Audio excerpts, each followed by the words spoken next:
जय हिंद जय भारत। आज देखते हैं उत्तर प्रदेश टीईटी 2016 में जो गणित के क्वेश्चंस आए हैं उनका एक एक करके सॉल्यूशन देखते हैं। इससे पहले हमने 2011, 2013 और 2014 में जो क्वेश्चंस आए थे मैथमेटिक्स के उसके हमने सॉल्यूशन देखा था। इसमें दिया गया है पहला सवाल कि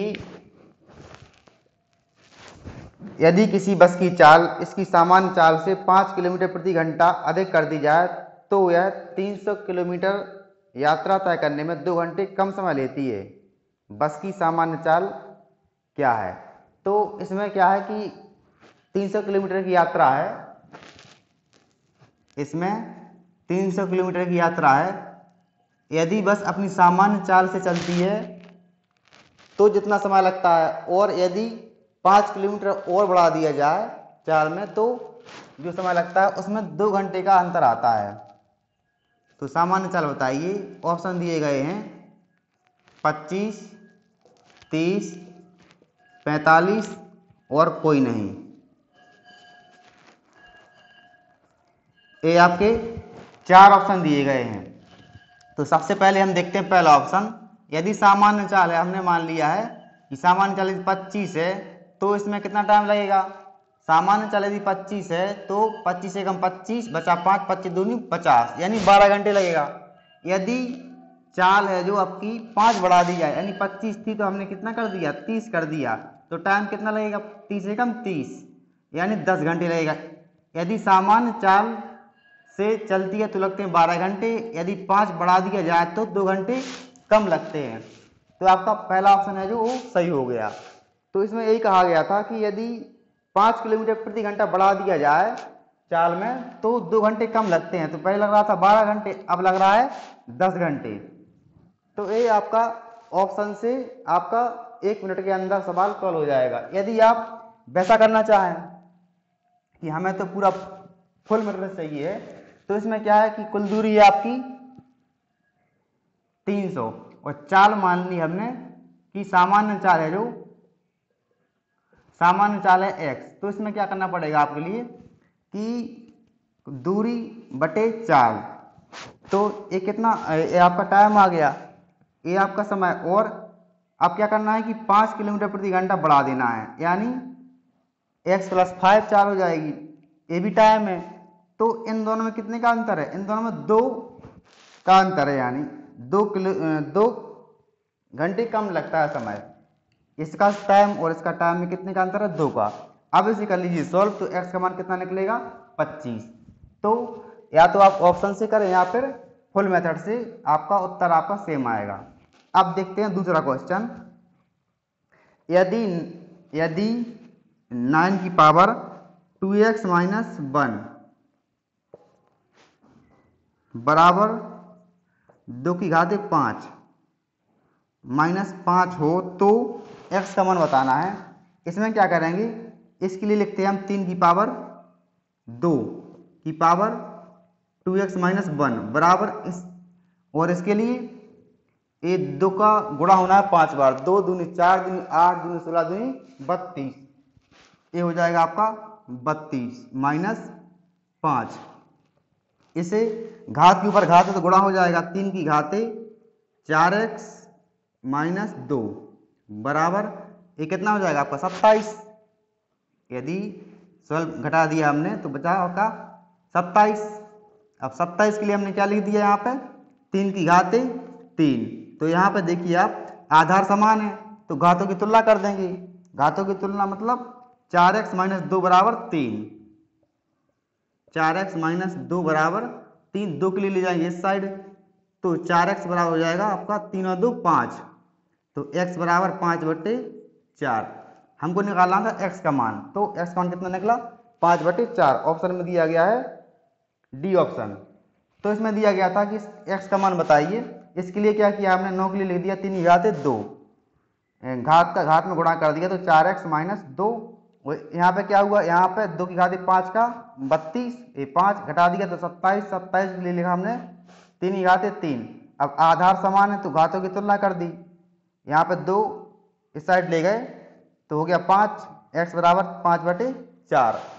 अगला क्वेश्चन दिया गया है कि यदि किसी घनाभ के 3 संलग्न फलकों के पार्श्व पृष्ठ के क्षेत्रफल 7, 10, 14 के अनुपात में हैं। यदि घनाभ का आयतन 350 घन सेंटीमीटर हो तो सबसे लंबी भुजा की लंबाई बताइए। अगला क्वेश्चन है क्वेश्चन नंबर 3। घनाभ के जो पार्श्व पृष्ठ दिए गए हैं, पार्श्व पृष्ठ घनाभ इस टाइप से होता है।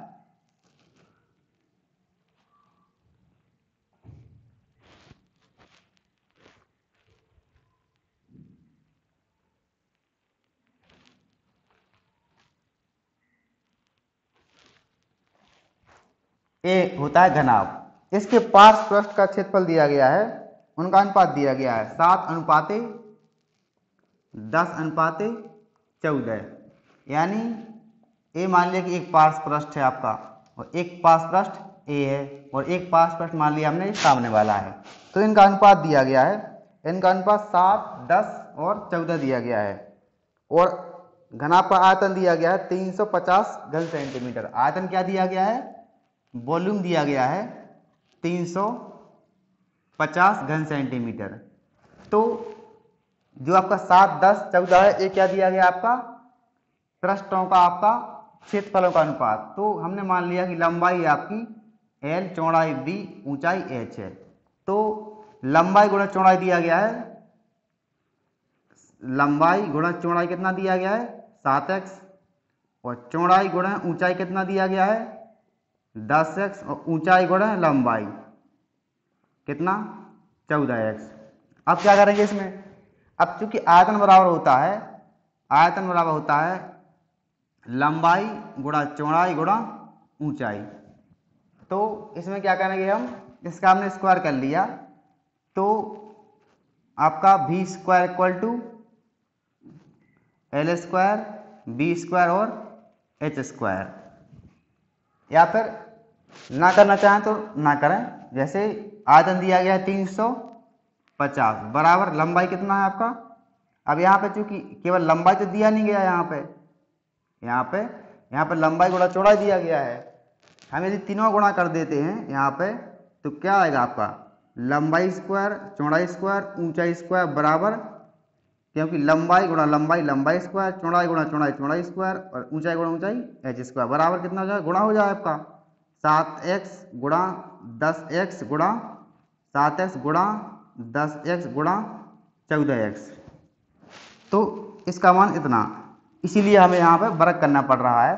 तो यहाँ पे आयतन स्क्वायर बराबर कितना हो जाएगा? लंबाई स्क्वायर, चौड़ाई स्क्वायर और ऊंचाई स्क्वायर। क्योंकि इसका है जो ए मान दिया गया है, तो ये हो जाएगा 350 गुणा 350, और इसकी वैल्यू है जो आपकी ये लिखी है 7x गुणा 10x इंटू 14x। अब क्या करेंगे?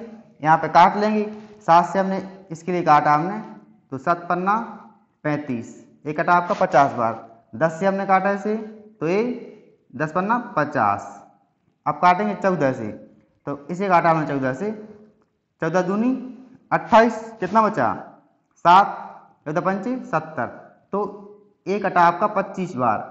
अब यहाँ पर x गुणा x गुणा x, यानी x की घाते 3 बराबर 25 गुणा 5, यानी 125, और ये होता है आपका 5 की घाते 3। तो यहाँ पे क्या करेंगे हम? आपका घातें समान है, तो आधार आपका की तुलना कर देंगे, यानी x बराबर कितना आ जाएगा? 5। लेकिन हमें x का मान नहीं ज्ञात करना है, हमें बताना है कि सबसे लंबी भुजा कौन सी है, हमको ये बताना है। तो क्या करेंगे? इसका मान रखा हमने इनमें, तो लंबाई गुणा चौड़ाई कितना आ जाएगा? लंबाई गुणा चौड़ाई आ गया आपका 5 7 35, और चौड़ाई गुणा ऊंचाई ये कितना आ गया आपका? ये आएगा 50, और ऊंचाई गुणा लंबाई कितना आ गया आपका? 70। तो अब ए वैल्यू है जो ए रखते हैं हम किसमें? इस वाले फॉर्मूले में। तो यहाँ से आयतन बराबर होता है जो आपका 350 बराबर लंबाई गुणा चौड़ाई, आपका यहाँ पे लंबाई गुणा चौड़ाई गुणा ऊंचाई होता है, लंबाई गुणा चौड़ाई गुणा ऊंचाई। अब यहाँ पे लंबाई गुणा चौड़ाई कितना है? 35, तो यहाँ पर रख दिया हमने 35, तो ये कट जाएगा आपका 10 बार, यानी ऊंचाई कितनी आ गई आपकी? ऊंचाई बराबर आ गया आपका 10 आ गया। अब इसी टाइप से 350 बराबर होता है लंबाई गुणा चौड़ाई गुणा ऊंचाई। अब चौड़ाई गुणा ऊंचाई है जो आपका, चौड़ाई गुणा ऊंचाई 50 है, तो यहाँ पे क्या रख दिया हमने 50, 50 से हमने काट दिया तो कितना हो जाएगा आपका, एक जीरो से एक जीरो, और 5 सत्ते 35, यानी लंबाई कितनी आ गई आपकी 7। अब इसी टाइप से आपका 350 बराबर कितना होता है, लंबाई गुणा चौड़ाई गुणा ऊंचाई। अब क्या क्या चाहिए हमें, ऊंचाई और लंबाई आ गई तो चाहिए हमें आपकी चौड़ाई। तो यहाँ पर लंबाई गुणा ऊंचाई कितना है, लंबाई गुणा ऊंचाई 70 है, तो 70 गुणा 20 350 बराबर, तो आपका एक जीरो से एक जीरो कट जाएगा और 7 पन्ना 35, तो आपका चौड़ाई आ गई आपकी 5। इसमें बताना था हमें कि सबसे लंबी भुजा कौन सी है, वो है 10। तो यहाँ ऑप्शन दिया गया था, ऑप्शन 7 14 10 20, तो उत्तर कितना हो गया आपका 10 सेंटीमीटर। तो इसमें दिया गया था आयतन दिया गया था और क्षेत्रफलों का आपका अनुपात दिया गया था। तो फिर हमने आपका लगा दिया फॉर्मूला, लंबाई गुणा चौड़ाई गुणा ऊंचाई, इसको स्क्वायर कर दिया। स्क्वायर इसलिए किया हमने क्योंकि यहाँ पे आपका लंबाई गुणा चौड़ाई, चौड़ाई गुणा ऊंचाई इस टाइप से मान दिया गया था। तो यहाँ पे तीनों गुणा कर दिया तो ये आ गया, और इसका वैल्यू हमने यहाँ पर रख दिया, इससे x का मान 5 आ गया। फिर हमने इस वाले फॉर्मूले से तीनों के तीनों हमने वैल्यू निकाल ली आपकी लंबाई चौड़ाई ऊंचाई की, तो ऊंचाई आई आपकी 10, जो कि सबसे बड़ी भुजा है। अगला क्वेश्चन देखते हैं। अगला क्वेश्चन है आपका 4 नंबर। 4 नंबर क्वेश्चन है कि 3 क्रमागत गुणज संख्याओं का योग 90 है, तो ये गुणज कौन कौन से होंगे। 3 के ऑप्शन देखिए आप। पहला ऑप्शन है आपका 24 33 42, 24 33 42। दूसरा ऑप्शन दिया गया है 32 33 34, 32 33 34। तीसरा ऑप्शन दिया गया है 30 33 36, 30 33 और 36। चौथा ऑप्शन है इनमें से कोई नहीं। इसमें हमसे पूछा गया है कि आपका कि 3 के गुणज हैं आपके, क्रमागत 3 के गुणज दिए गए हैं और उनका योग 99 होना चाहिए। तो आप देखते हैं यहाँ पे योग देखते हैं। सबसे पहले आपका क्रमागत होना चाहिए और 3 का गुणज होना चाहिए और योग 99 होना चाहिए। तो यहाँ पे देखिए आप 24 के बाद कितना आता है, जो कि 3 से कटता है तो 27 आता है, तो ये ऑप्शन नहीं हो सकता है। इसी टाइप से ये 3 का गुणज नहीं है। अब देखते हैं इसके लिए, ये 3 से कटता है और आपके क्रमागत हैं 30 33 36। अब देखना है कि योग 99 है कि नहीं है। तो यहाँ पे देखते हैं, इकाई अंक देखते हैं, 3 और 6 9, 3 3 6 3 का 9। तो आपका यहाँ पर तीनों का योग है जो 99 है और एक क्रमागत है और ये 3 से विभाज्य यानी 3 के गुणज भी हैं। तो आपका ऑप्शन नंबर सी है जो आपका सही हो जाएगा, और डी हो नहीं सकता क्योंकि आप और कोई यदि ले भी लेते हैं कोई गुणज तो जो योग है जो आपका 99 से अधिक हो जाएगा या फिर कम होगा। तो ऑप्शन आपका सी सही हो जाएगा। अगला क्वेश्चन है क्वेश्चन नंबर 5। सीमा 1 घंटे में किताब का 1/5 भाग पढ़ती है। 1 घंटे पढ़ती है 1/5 भाग। वह किताब का 2 सही 1/3 घंटे पढ़कर सो जाती है। वह किताब को 2 सही 1/3 यानी 3 दूनी 6 7/3 7/3 घंटा पढ़ती है। इसके पश्चात सो जाती है, तो 7/3 घंटे में कितना पढ़ेगी, 1/5 गुणा 7/3 यानी 7/15 भाग। हमें बताना है कि अब कितना भाग शेष रहा। तो जो शेष भाग है, शेष भाग कैसे निकलेगा, 1 - 7/15। यहाँ पर लासा ले लिया हमने 15, तो 15 एकम 15 - 7 यानी 8/15 भाग है जो आपका वह शेष रह जाएगा। तो हमें यही बताना था कि शेष भाग कितना रह जाएगा। तो 8/15 भाग शेष रह जाएगा, जो कि ऑप्शन नंबर आपका इसमें दिया गया है, पहला ऑप्शन दिया गया है ए। अब देखते हैं 6वां नंबर। छठवां नंबर है कि वह छोटी से छोटी संख्या जिसे 269 में जोड़ने पर 269 में जोड़ने पर आपका कोई पूर्ण वर्ग संख्या बन जाए, क्या प्राप्त हो जाए, इसमें जोड़ने पर आपका पूर्ण वर्ग बन जाए। ऑप्शन दिए गए हैं आपके। ऑप्शन है 31, 16, 7, 20। पहला ऑप्शन है 31, दूसरा ऑप्शन है 16, तीसरा है 7, चौथा है 20। 31, 16, 7, 20। तो चूंकि 269 है, जो 269 में यदि हम 20 जोड़ दिया जाए तो कितना हो जाएगा, 289। और चूंकि 289 है जो आपका 17 का वर्ग होता है, तो हमें जोड़ना पड़ेगा कितना, 20। अब चूंकि यहाँ पे देखते हैं सबसे पहले थोड़ा सा, 16 का वर्ग होता है जो कितना होता है 256, और 17 का वर्ग कितना होता है, ये होता है 289। तो 256 के बाद जो पूर्ण वर्ग संख्या जो होती है 89 होती है। तो 269 को 289 जोड़ने में कितना जोड़ना पड़ेगा, 20 जोड़ना पड़ेगा। और भी यदि कोई जोड़ते हैं तो किसी भी संख्या का वर्ग नहीं बन सकता है, इसीलिए हमें 20 जोड़ना पड़ेगा। तो 289 17 का वर्ग होता है। अब देखते हैं अगला क्वेश्चन।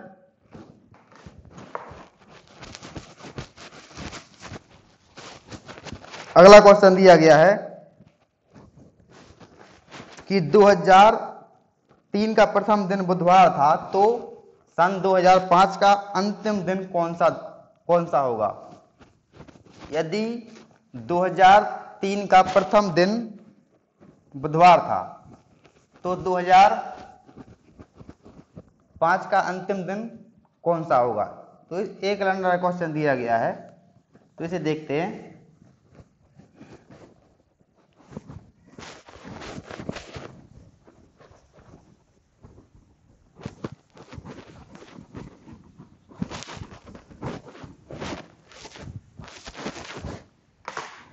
क्वेश्चन दिया गया है आपका 7वां क्वेश्चन है कि वर्ष 2003 का प्रथम दिन बुधवार था, तो 2005 का अंतिम दिन कौन सा होगा। 2003 का है जो प्रथम दिन है, जो प्रथम दिन दिया गया है बुधवार। तो हमें बताना है कि 2005 का अंतिम दिन कौन सा होगा। तो चूंकि हम लोग जानते हैं कि किसी भी वर्ष का जो कि लीप वर्ष नहीं होता है, साधारण वर्ष का पहला दिन और अंतिम दिन सेम होता है। यानी 2003 का प्रथम दिन यदि बुधवार है तो इसका 2003 का है जो अंतिम दिन भी बुधवार होगा, क्योंकि ये आपका साधारण वर्ष है। और 2004 है जो आपका 2004 का है जो वो प्रथम दिन कितना होगा, ये प्रथम दिन होगा आपका गुरुवार,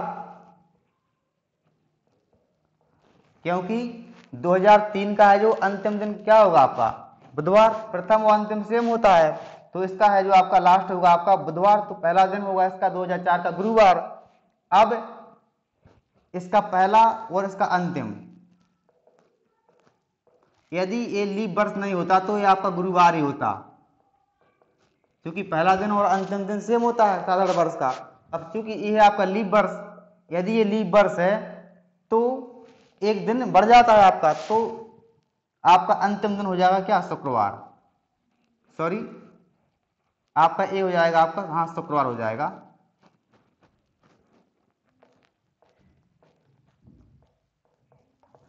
क्योंकि अंतिम दिन आपका एक बढ़ जाएगा, वो इसलिए बढ़ जाएगा कि फरवरी होती है जो 29 की हो जाती है इसमें, तो अंतिम दिन होगा गुरुवार। अब देखते हैं 2005 में, तो 2005 का है जो प्रथम दिन है जो आपका प्रथम दिन तो होगा कितना आपका, क्योंकि अंतिम दिन का शुक्रवार है, तो इसका है जो प्रथम होगा शनिवार। अब है जो ये है आपका साधारण वर्ष, तो इसका प्रथम और अंतिम सेम होता है, तो अंतिम दिन क्या होगा आपका शनिवार। अब इसमें दिया गया था क्वेश्चन में कि 2003 का प्रथम दिन यदि बुधवार है तो 2005 का अंतिम दिन क्या होगा, तो ये निकला आपका शनिवार। अब देखते कैसे किया। तो प्रथम दिन साधारण वर्षों में प्रथम दिन और अंतिम दिन सेम होता है। तो इसका प्रथम दिन आपका हुआ बुधवार, इसका अंतिम दिन भी बुधवार हुआ। अंतिम दिन बुधवार यानी बिल्कुल लास्ट 31 दिसंबर। तो यदि इसका अंतिम बुधवार है तो 2004 का प्रथम क्या होगा? गुरुवार 1 तारीख को, 1 जनवरी को। अब 2004 लीप वर्ष ना होता तो अंतिम दिन भी गुरुवार होता। अब चूंकि इसमें फरवरी में 29 दिन होते हैं तो एक बढ़ जाएगा, यानी अंतिम हो जाएगा आपका शुक्रवार। यदि 4 का शुक्रवार है अंतिम दिन तो 2005 का प्रथम होगा शनिवार, यानी 1 तारीख को, 1 जनवरी 2005 को। अब ये साधारण वर्ष है, जब साधारण है तो आपका पहला और अंतिम सेम होता है, तो अंतिम दिन होगा आपका शनिवार। अब देखते हैं अगला क्वेश्चन, क्वेश्चन नंबर 8।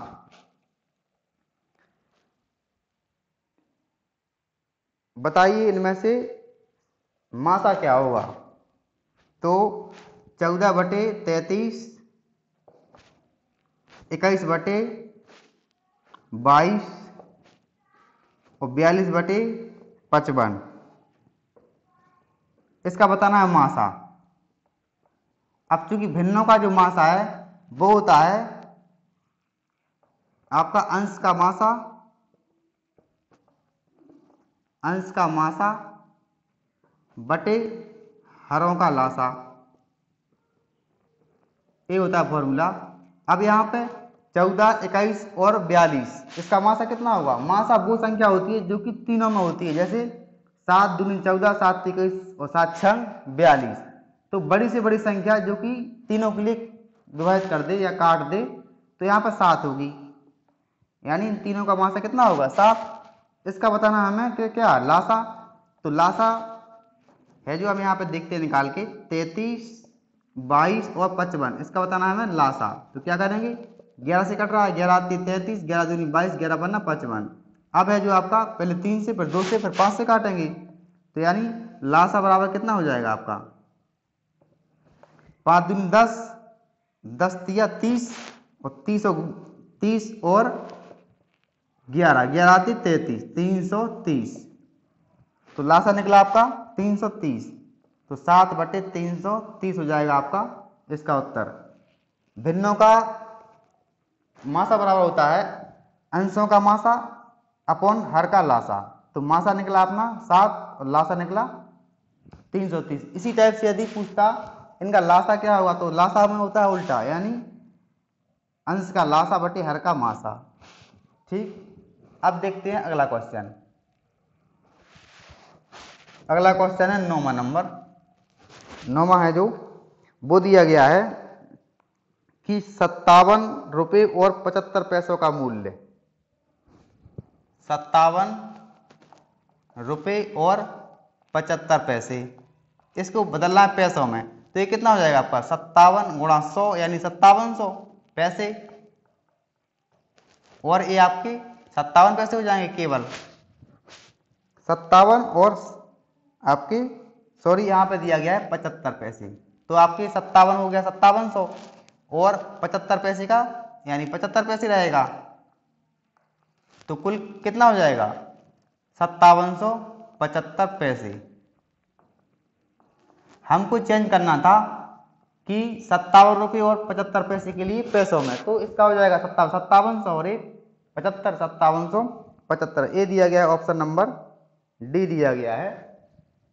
अगला देखते हैं कि संख्या 3 की घाते 99 और 3 की घाते 50, इसमें इकाई-कांक बताइए। ये आपका क्वेश्चन अच्छा क्वेश्चन है, इससे बताना है इकाई-कांक। तो इस टाइप के सवाल में क्या करते हैं कि जो घात है, घात में 4 से भाग लगाते हैं। तो हमने इसमें लगाया 99 में 4 से भाग, तो 4 दूनी 8 बचा 1 हो गया 19, 4 चौके 16 बचा 3। इसी टाइप से 50 में लगाएंगे हम 4 से भाग, 4 एकम 4, 1 हो गया 10, 4 दूनी 8 बचा 2। तो जो शेष बचता है उसके लिए हम क्या करते हैं, इसकी पावर लगाते हैं। तो 3 की घाते कितना लगाएंगे? 3 और माइनस यहाँ पर 3 की घाते कितना लगाएंगे? शेष कितना है? 2, यानी ये कितना हो जाएगा 27, यहाँ पे 73 का 9, कितना बचा है यहाँ पे 18, 18 में इकाई का अंक कितना है आपका 8, तो उत्तर क्या हो जाएगा आपका 8। जब भी इस टाइप का क्वेश्चन आता है कि इसमें इकाई का अंक बताना है तो क्या करते हैं कि घात में लगाते हैं 4 से भाग, तो हमने इसमें लगाया तो बचा आपका शेष 3, तो लगा दिया इसकी घाते 3। इसी टाइप से इसमें लगाया तो बचा शेष 2, लगा दिया 3 की घाते 2 यहाँ पे। अब इसका मान 27, इसका 9 घटा दिया, आया 18, 18 में इकाई का अंक 8। ये आपका ऑप्शन नंबर इसमें दिया गया है डी। इकाई का अंक निकालना है जो, उसका एक अलग से वीडियो बनाया है जो कि आपके लिए प्लेलिस्ट में मिल जाएगा, तो उसके आप देख लें, जिससे आपके लिए एक क्लियर हो जाएगा कि हम 4 का भाग क्यों लगा रहे हैं। अगला देखते हैं 11 नंबर। 11 नंबर दिया गया है 138 के संपूरक का कोटि पूरक। 138 है जो, इसका क्या संपूरक निकालना है और इसके पश्चात कोटि पूरक। तो दो कोण जिनका योग 180 होता है उन्हें बोलते हैं हम संपूरक कोण। जैसे कोई दो कोण हैं ए और बी, ए और बी संपूरक तब माने जाएंगे जब दोनों का योग 180 होगा। और यदि कोई दो कोण है आपके सी और डी, ए आपके कोटि पूरक तब माने जाएंगे जब इनका मान 90 होगा, दोनों का जोड़ 90 होगा। जैसे यदि एक कोण दिया गया है 120, बताना है उसका आपका संपूरक कोण कितना होगा, तो संपूरक कोण होगा 120 का 60, क्योंकि दोनों का जोड़ आपका 180 हो जाएगा। यदि 180 दिया गया है 150 दिया गया है, 150 दिया गया है एक कोण, उसका संपूरक कोण कितना होगा, तो 30 होगा। इसी टाइप से यदि एक कोण दिया गया है 50, बताना है उसका कोटि पूरक कितना होगा, तो 50 के लिए घटा देंगे 90 में से, तो कितना 40। तो आपका ए संपूरक और ए कोटि पूरक। अब इसमें बताना है हमें कि 138 का बताना है पहले संपूरक कोण, तो इसका संपूरक कोण कितना होगा कि आपका 180 हो जाए जोड़ने पे, इसका होगा आपका 42, क्योंकि यदि 42 जोड़ देंगे हम तो मान 180 हो जाएगा। आपका 2 जोड़ दिया तो 140 और 40 180, 138 का संपूरक कोण होगा 42। अब 42 का बताना है हमें कोटि पूरक कोण, यानी 42 में हम कितना जोड़ दें कि 90 हो जाए, तो हमें कितना जोड़ना पड़ेगा, यहाँ पे जोड़ना पड़ेगा 48, क्योंकि 8 2 10, हाथ से लेके 4 4 8 1 9, तो लास्ट आंसर आ गया आपका 48। ये दिया गया ऑप्शन नंबर बी दिया गया है। अब समझ लें फिर से, 138 का संपूरक निकाला हमने 42, उन्होंने कहा था कि 138 के संपूरक का कोटि पूरक कोण, 138 का संपूरक 42 और 42 का कोटि पूरक 48, इन दोनों के लिए जोड़ेंगे तो होता है 180 और इन दोनों को जोड़ेंगे तो होता है आपका 90। तो वे दो कोण जिनका योग हो 180 तो संपूरक, और वे दो कोण जिनका योग हो 90 तो उसे बोलते हैं हम कोटि पूरक बोलते हैं। अगला क्वेश्चन दिया गया है 12 नंबर दिया गया है, इस टाइप से चित्र दिया गया है A B C, A B और सी, और यहाँ पे एक्स और वाई। इसमें दिया गया है कि रेखाखंड में एक्स वाई है, जो एक्स वाई है त्रिभुज A B C, A B C की भुजा ए सी के समांतर है। ए सी के समांतर क्या है आपकी ए वाली भुजा है, और त्रिभुज ए बी सी के लिए आपके दो बराबर क्षेत्रफलों में विभाजित करती है, यानी जितना क्षेत्रफल इसका है उतना ही क्षेत्रफल इसका है, और समांतर भी है। तो बताना है हमें कि ए एक्स और ए बी का अनुपात, ए एक्स और ए बी का अनुपात, यानी ए एक्स बटे हमें ए बी निकालना है, हमें ए बताना है हमें। अब देखते हैं हम कि आपका ए बी एक्स वाई और बी ए सी, ए वाले जो दो त्रिभुज हैं आपके ये समरूप हैं, क्योंकि समरूपता में क्या होता है कि जैसे आपका ए वाला कोण है आपका कॉमन है आपका इस वाले और इस बड़े वाले त्रिभुज में, और साथ साथ में क्या है कि जितना कोण आपका ए होगा उतना ही कोण इसका ए होगा, क्योंकि ये समांतर है, संगत कोण हो जाएगा। इसी टाइप से जितना आपका ए है उतना कोण आपका ए हो जाएगा, तो तीनों कोण आपके समान हुए। तो आपके बड़ा वाला त्रिभुज और छोटा वाला त्रिभुज दोनों क्या होगा, समरूप, और दो समरूप त्रिभुजों के क्षेत्रफल में जो अनुपात होता है वो संगत भुजाओं की, यानी संगत भुजा यानी इसकी एक भुजा और इसकी एक भुजा, उसके वर्ग के अनुपात के बराबर होता है। यानी त्रिभुज ए बी एक्स बाई का क्षेत्रफल बटे आपका बी ए सी, त्रिभुज बी ए सी का क्षेत्रफल, ये होता है आपका इनकी संगत भुजा। इसकी भुजा कौन सी है आपकी, बी एक्स, इसकी आपकी हो जाएगी आपकी क्या, बी ए, या फिर इसके ले सकते हैं हम ए बी। इनके आपके वर्गों के अनुपात के बराबर होता है। अब क्योंकि इसका जो क्षेत्रफल है दोनों बराबर हैं, अब देखते हैं बी एक्स बाई का क्षेत्रफल है जो आपका ए मान लिया, जैसे हमने यदि 4 है तो ए भी 4 होगा क्योंकि ये बराबर है। यदि आपका ए 1 है तो ए भी आपका 1 होगा, तो इसका क्षेत्रफल मान लिया हमने कि 1 है, और जो बी ए सी का है इसका हो जाएगा आपका 1 और 1 2। यदि 4 माना हमने 4 4 तो ये आपका 4 होगा, तो नीचे 8 होगा, तो यानी तब भी 1/2 आएगा। तो बी ए सी का मान लिया 1, तो बी एक्स वाई का मान लिया हमने 1, तो ए भी हुआ क्योंकि ये दिया गया था क्वेश्चन में कि दोनों के लिए बराबर क्षेत्रफल बांट दिए, ए वाली लाइन है जो, तो 1/2 हो गया। अब B X upon A B का आपका वर्ग इस जमकात में लिखा है। अब क्या किया हमने, अब हमने क्या किया कि ए हटा दिया, हमने वर्गमूल ले लिया, तो 1/√2 बराबर कितना हो जाएगा, बी एक्स बटे ए बी। अब हम क्या करेंगे कि बी एक्स है जो हम क्या लिख सकते हैं इसे, बी एक्स के लिए A B minus A X, इसके लिए हमने क्या लिखा, A B minus A X. हमने क्या किया, इसके लिए लिखा हमने A B minus A X upon A B. अब क्या करना है, हमें चाहिए A X upon A B, यानी हमें ए बी के लिए हटाना है यहाँ से। तो क्या किया हमने, एक में से घटा दिया हमने, 1 माइनस 1/√2 बराबर 1 minus A B minus A X बटे ए बी।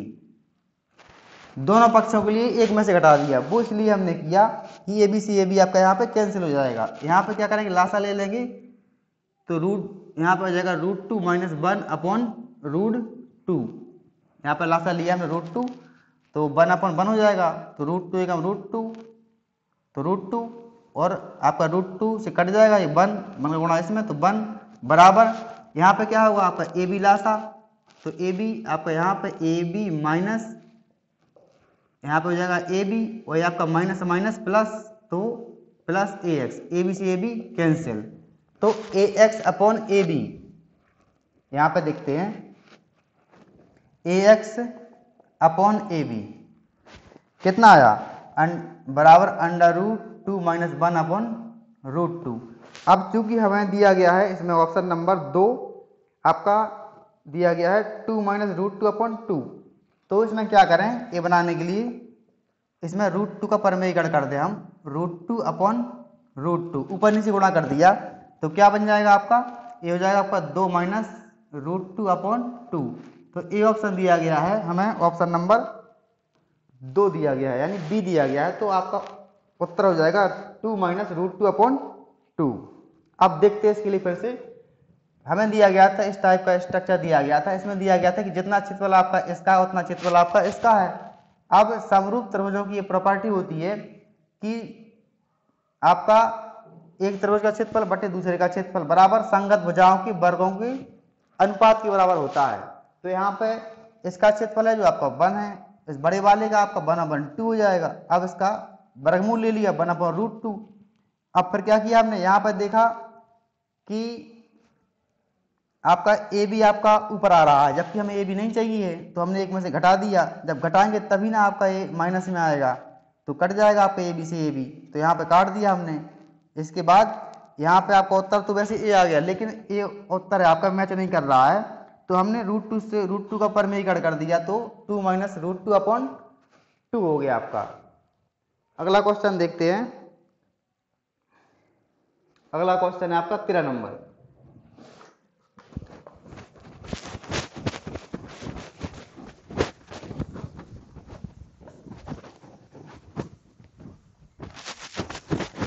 13 नंबर दिया गया है कि मान ज्ञात करना है। ये भी आपका सरल सवाल दिया गया है।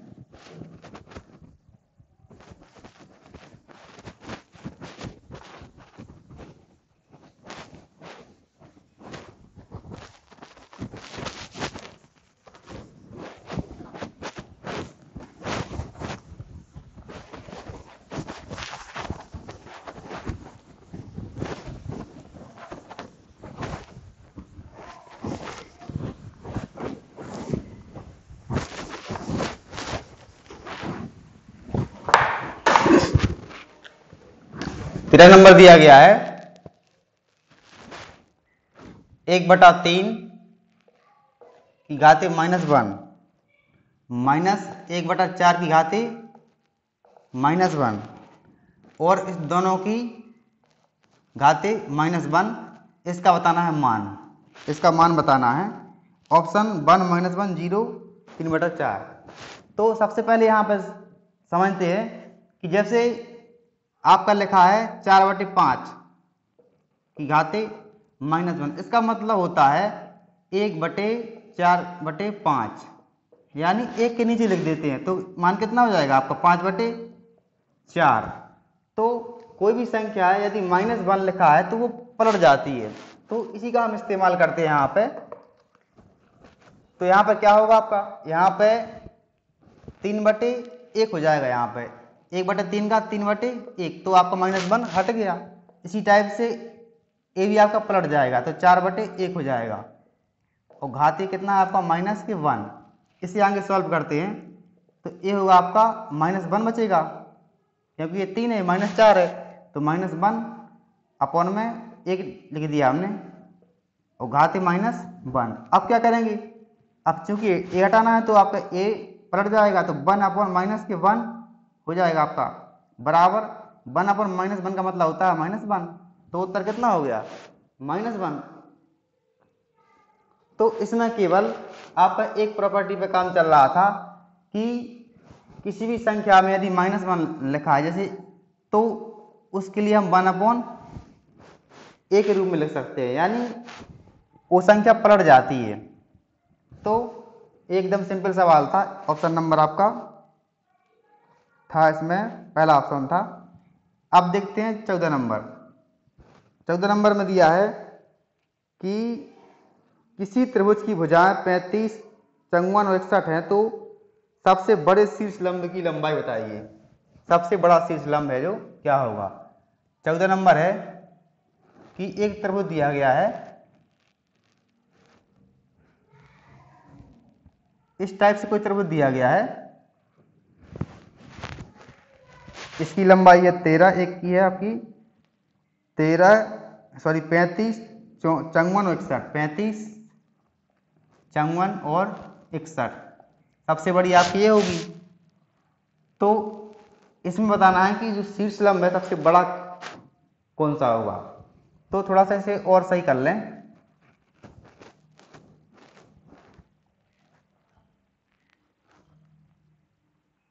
इस टाइप से होगा आपका ये, क्योंकि आपका 35 और ये 54 और ये 61 थोड़ी बड़ी दिखनी चाहिए। अब देखते हैं शीर्ष लंब होता है जो यहाँ से यहाँ तक डाला गया लंब, क्योंकि यहाँ पे है जो आपका ये छोटा होगा, यहाँ से डालेंगे तब भी छोटा होगा। सबसे बड़ा कौन सा होगा आपका ए वाला। जब हम बड़ी भुजा है जो आपका उसके शीर्ष डालेंगे तो सबसे बड़ा शीर्ष लंब ए होगा। इसकी हमें लंबाई बतानी है, तो हमने मान लिया इसकी लंबाई है आपकी एच। क्या है आपकी लंबाई, इसकी लंबाई है एच। यदि ये पूरा एच 35 है, इसे मान लिया हमने एक्स, तो ये कितना होगा 35 माइनस के एक्स, क्योंकि ये यहाँ पे लंब है तो ये कितना होगा 90 और 90 आपका ए होगा। तो क्या करें इसमें दो त्रिभुज बन गए आपके, तो दोनों में चलते हैं।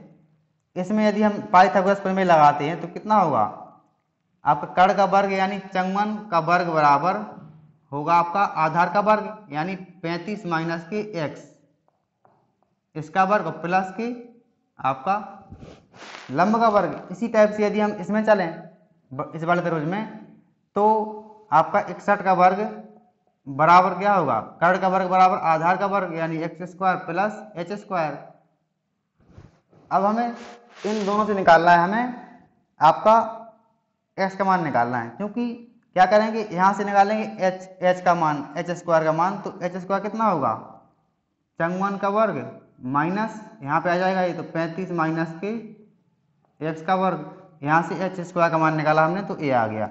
इसी टाइप से यहाँ से निकालेंगे एच स्क्वायर का मान, इसका वर्ग माइनस एक्स स्क्वायर का वर्ग, यानी 61 का वर्ग माइनस की एक्स स्क्वायर, ये दोनों आपके बराबर होंगे। अब क्या करें, संख्या अलग कर लें, तो संख्या 61 है, इसके लिए जाएंगे हम, इसकी पक्षांतर कर देंगे, तो यहाँ पे क्या होगा, इसके लिए लाया हम इस साइड, तो ये माइनस का प्लस का हो जाएगा, तो यानी एक्स स्क्वायर माइनस की 35 माइनस एक्स का होल स्क्वायर बराबर 61 का लिखा ही है, इसीलिए कहते हैं माइनस का हो जाएगा, तो आपका चंगवन है जो चंगवन का वर्ग। अब क्या करें, ए स्क्वायर माइनस बी स्क्वायर, ए स्क्वायर माइनस बी स्क्वायर लगा दिया फॉर्मूला, यानी ए प्लस बी यानी x plus 35 minus x into x minus 35 plus x, क्योंकि एक बार प्लस में एक बार माइनस में, प्लस में किया तो जो खत्म हो जाएगा आपका माइनस में, ए माइनस का ए वाला प्लस का हो जाएगा, बराबर यहाँ पे आपका 61 प्लस चंगवन ए प्लस बी इंटू ए माइनस के बी, 61 माइनस के चंगवन, तो यहाँ पे एक्स एक्स कट गया आपका, यहाँ बचा आपका 35 गुणा ये आपका 2x माइनस के 35 बराबर कितना हो गया, इसे हमने जोड़ा तो 4 1 5 और 6 और 5 11 गुणा यहाँ घटा दिया हमने, तो कितना बचा आपका, ये आपका 7 बचा। अब 7 से 7 एकम 7 7 पन्ना 35, 5 से हमने इसे काट दिया, 5 दूनी 10 बचा 1, 5 3 15 23 बार। अब क्या करेंगे, इसके लिए ले जाएंगे इस साइड, तो 2x बराबर 35 प्लस के 23 बराबर कितना हो गया, ये हो गया आपका 5 3 8 और 3 2 5 58, तो x बराबर दूसरा लगा देंगे भाग 29 दूनी 58, ये निकला आपका x का मान 29। अब x का निकला है अपना ये वाला मान, लेकिन हमें x का मान नहीं, हमको क्या चाहिए, h की वैल्यू चाहिए, तो हमने क्या किया, इसमें रख दिया मान, हमने इसमें x का मान रख दिया, तो h का मान आ जाएगा, तो 61 का वर्ग बराबर x का कितना निकला 29, तो यानी 29 का वर्ग प्लस के h स्क्वायर। अब इसके लिए जाएंगे इस साइड, तो h स्क्वायर बराबर कितना हो जाएगा, 61 का वर्ग माइनस के 29 का वर्ग बराबर 61 प्लस के 29 गुणा 61 माइनस के 29, ये कितना हो जाएगा, बराबर ये हो गया आपका 90 और गुणा ये कितना हो जाएगा आपका, ये हो जाएगा आपका 2 11 में से 9 2 और 6 में से 3 तो 3, तो h अब यहाँ पे देखते हैं, यानी h स्क्वायर बराबर कितना,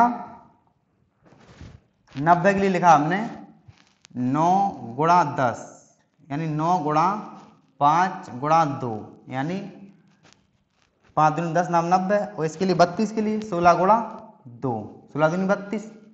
अब क्या करें कि 9 यहाँ पे जम करते हो, यहाँ पे 16 दूनी 32 दूनी 64 और गुणा 5 जम करते हो, ये हमने इसलिए लिखा हमने कि हमको लेना है इसका वर्गमूल, तो h बराबर कितना हो जाएगा, h यानी इसका हो जाएगा 3 बाहर निकल आएगा, इसका कितना निकलेगा आपका 8 निकल जाएगा, इसका आपका 5 जम करते रहेगा, यानी 8 3 24 रूट 5, तो आपकी शीर्ष लंब की लंबाई है आपकी 24 रूट 5, और ए दिया गया है आपका ऑप्शन नंबर 3 दिया गया है। तो इसमें बताना था कि हमें सबसे बड़े शीर्ष लंब की लंबाई कितनी होगी, ये होगी आपकी 24 रूट 5, इसे इस टाइप से करना है। अगला क्वेश्चन दिया गया है कि दो संख्याओं का योगफल और गुणनफल, अगला क्वेश्चन है आपका 15 नंबर दिया गया है कि दो संख्या का योगफल तो दिया गया है कितना, योगफल दिया गया है 11 और गुणनफल दिया गया है आपका 18, तो उनके व्युत्क्रमों का योग बताइए। तो देखिए यहाँ पे योगफल यदि हम 9 मान लें, एक संख्या ए का मान मान लें 9 और बी का मान मान लें 2, तो 9 प्लस 2 हो जाएगा 11 और 9 दूनी 18, तो यानी ये आपकी वैल्यू हो गई। हमको बताना है कि इनके व्युत्क्रम का योग, व्युत्क्रम का मतलब होता है कि 1/9 और प्लस 1/2, व्युत्क्रम आपका व्युत्क्रम और उसका योग, तो यहाँ पे लासा 18, 9 दूनी 18, 2 एकम 2 2 9 18, 9 एकम 9 बराबर 11/18। इनके व्यतिक्रमों का योग कितना हो जाएगा? 11/18। ऑप्शन नंबर डी हो जाएगा आपका। तो इसमें हमने देखा दोस्तों 15 क्वेश्चन देखे हमने क्रम से और इसका सॉल्यूशन किया। तो अगले लेक्चर में जो 15 क्वेश्चन बचे हैं उनका बारी बारी से सॉल्यूशन करेंगे। तब तक के लिए जय हिंद, जय भारत।